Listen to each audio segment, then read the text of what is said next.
Warahmatullahi wabarakatuh. Yang saya hormati Pak Agus Wahyudi selaku dosen pengampu mata kuliah pemeriksaan akuntansi 2. Pertama-tama marilah kita panjatkan puja serta puji syukur kita kepada Allah Subhanahu wa taala yang telah memberikan kita kesehatan sehingga kita dapat melakukan perkuliahan pada pagi hari ini.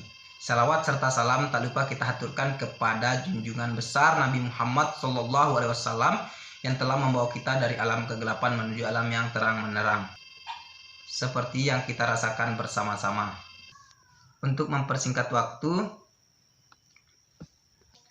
perkenalkan kami dari kelompok 1 ingin membahas mengidentifikasi audit terhadap siklus pendapatan, pengujian pengendalian, dan pengujian substantif terhadap saldo piutang usaha.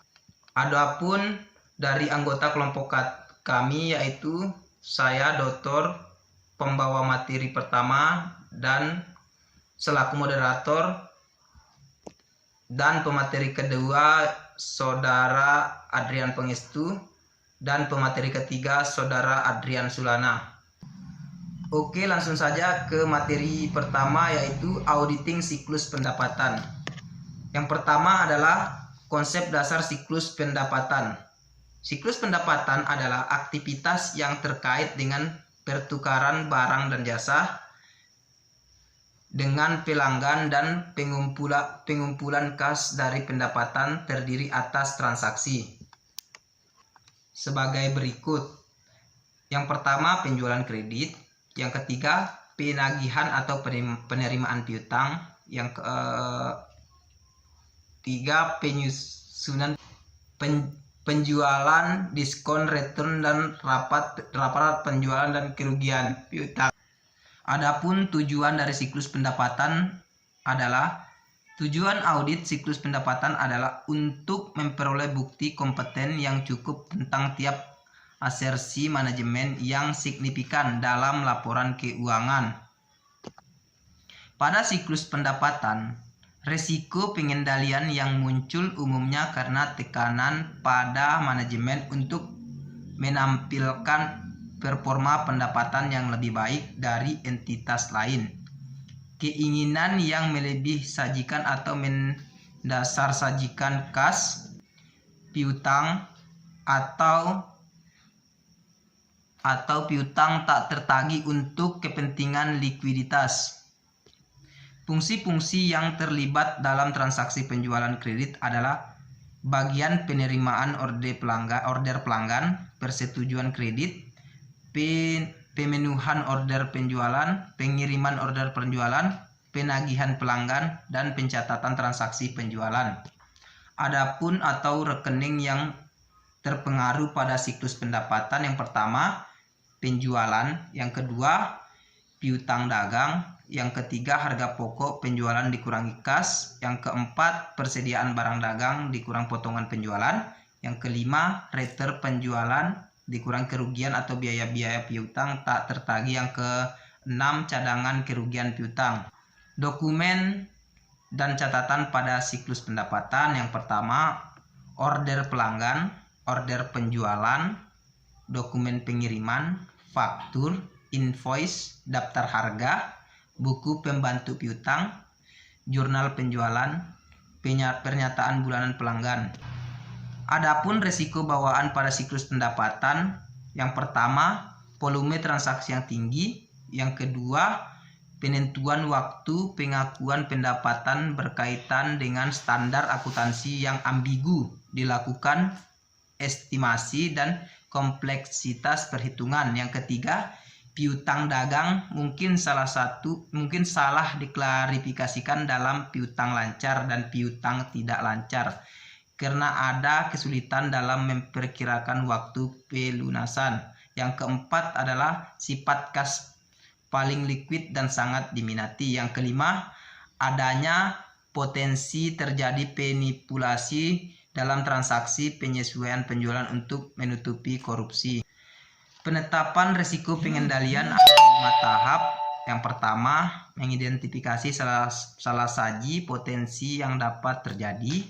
Yang kedua, mengidentifikasi pengendalian yang dapat diterapkan untuk mencegah dan mendeteksi salah saji. Yang ketiga, menghimpun bukti melalui pengujian pengendali mengenai apakah rancangan dan operasi pengendalian adalah efektif. Yang keempat adalah mengevaluasi bukti yang dihimpun. Yang kelima adalah melakukan penetapan atau penilaian risiko pengendalian. Sasaran audit siklus pendapatan yang pertama, keberadaan atau keterjadian yang dicatat dan dilapor bukan sesuatu yang fiktif. Yang kedua, kelengkapan yang ada atau terjadi dicatat dan dilaporkan semua. Yang ketiga adalah kepemilikan dan kewajiban, kekayaan dan hutang yang ada dan yang tercatat merupakan milik atau kewajiban entitas. Yang keempat, penilaian dan pengalokasian, metode penilaian dan alokasi sesuai dengan VABU. Yang kelima adalah penyajian dan pengungkapan klarifikasi dan pengungkapan sesuai dengan PABU. Pengujian saldo piutang. Standar akuntansi keuangan menggolongkan piutang menurut sumber terjadinya dalam dua kategori, yaitu piutang usaha dan piutang lain-lain. Mungkin itu saja yang bisa saya sampaikan. Mungkin materi selanjutnya akan disampaikan oleh Saudara Adrian Pangestu. Kepada Saudara Adrian Pangestu, tempat dan waktunya dipersilakan. Assalamualaikum warahmatullahi wabarakatuh. Terima kasih kepada saudara dokter. Baik, saya akan melanjutkan materi kedua, yaitu pengujian pengendalian. Pengujian pengendalian yang dilakukan terhadap suatu kebijakan pengendalian internal. Pengujian pengendalian ini dilaksanakan auditor untuk menilai efektif kebijakan atau prosedur pengendalian dan pencegahan salah saji materi dalam satu laporan keuangan. Pengujian pengendalian diri pada tiga hal. Satu, bagaimana penerapannya. Dua, sudahkah diterapkan secara konsisten sepanjang tahun. Yang ketiga, siapa yang menerapkan pengujinya. Tipe-tipe pengujian pengendalian ada dua cara pengontrol. Satu, tes serentak. Pengendalian pengujian yang dilaksanakan auditor dengan prosedur untuk memperoleh pemahaman mengenai SPI klien. Yang kedua, pengujian pengendalian atau yang direncanakan yaitu pengujian yang dilaksanakan auditor selama pekerjaan lapangan. Prosedur untuk melaksanakan pengujian pengendalian. 1. Pengajuan pertanyaan kepada para karyawan klien. Yang kedua, pengamatan terhadap karyawan dalam melaksanakan tugas. Yang ketiga, melakukan inspeksi dokumen, notis, dan laporan. Yang keempat, mengulang pengendalian oleh auditor. Lingkup pengujian pengendalian. Keterampilan pengujian yang dibangun oleh auditor, yang dirancang oleh auditor. Semakin rendah tingkat risiko yang diterapkan, semakin banyak bukti yang diperlukan yang harus dihimpun. Penentuan saat pelaksanaan pengujian pengendalian ada dua, yaitu 1. Selama pekerjaan sementara. 2. Pada saat melayani akhir tahun. Penentuan risiko pengendalian ada 5. 1. Mengidentifikasi salah saji potensial yang dapat terjadi untuk alienasi tersebut. 2. Pengendalian yang dapat mencegah atau salah saji. Yang ketiga, menghimpun bukti hari pengujian rencana dan pengendalian adalah efektif. Yang keempat, mengevaluasi bukti yang diperoleh. Yang kelima, menentukan pengendalian. Mungkin itu saja yang bisa saya sampaikan. Materi selanjutnya akan dibawakan oleh Audian Sulana. Terima kasih. Assalamualaikum warahmatullahi wabarakatuh. Terima kasih kepada Saudara Adrian Pangestu. Saya Adrian Sulana akan menyampaikan materi ketiga tentang pengujian substantif. Pengujian substantif merupakan prosedur pengauditan yang dibuat oleh auditor untuk menguji atau mendeteksi kesalahan salah saji material dalam nilai rupiah yang mempengaruhi langsung kebenaran dari saldo dalam laporan keuangan. Adapun tujuan pengujian substantif terhadap piutang usaha adalah 1.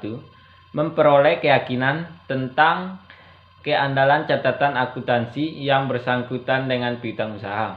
2. Membuktikan keberadaan piutang usaha yang keterjadian transaksi yang berkaitan dengan piutang usaha yang dicantumkan di neraca. Yang ketiga, membuktikan kelengkapan transaksi yang dicatat dalam catatan akuntansi dan kelengkapan saldo piutang usaha yang disajikan klien atau piutang yang dicantumkan di neraca. Yang keempat, membuktikan kewajaran penilaian piutang usaha yang dicantumkan di neraca. 5. Membuktikan kewajaran penyajian dan pengungkapan piutang usaha di neraca. Program-program pengujian substantif terhadap piutang usaha adalah 1. Prosedur audit awal. 2. Prosedur analitik. 3. Pengujian terhadap transaksi rinci. 4. Pengujian terhadap saldo akun rinci. Dan yang kelima adalah verifikasi terhadap penyajian dan pengungkapan. Oke, prosedur tentang prosedur audit awal. Sebelumnya, buktikan apakah saldo piutang yang dicantumkan oleh klien di dalam neracanya sesuai dengan saldo piutang usaha yang benar-benar ada pada tanggal neraca. Auditor menempuh prosedur audit awal dengan cara melakukan rekonsiliasi antara informasi piutang usaha yang dicantumkan di neraca dengan catatan akuntansi yang mendukungnya.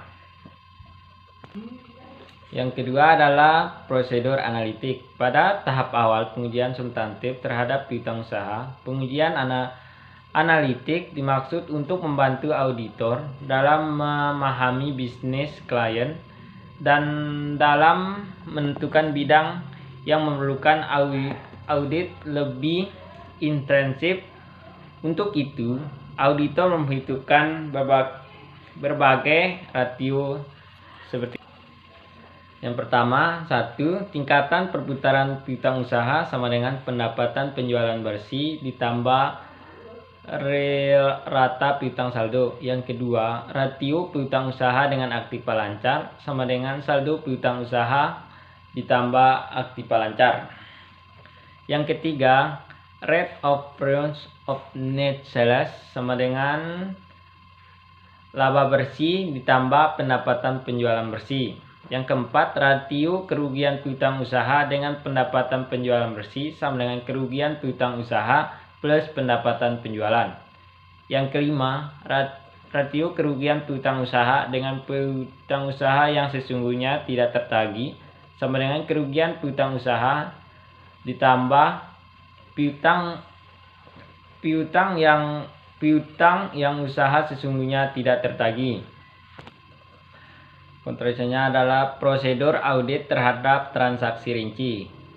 Keandalan saldo piutang usaha sangat ditentukan oleh keterjadian transaksi berikut ini yang diterbitkan dan dikreditkan ke dalam akun piutang usaha. 1. Transaksi penjualan kredit.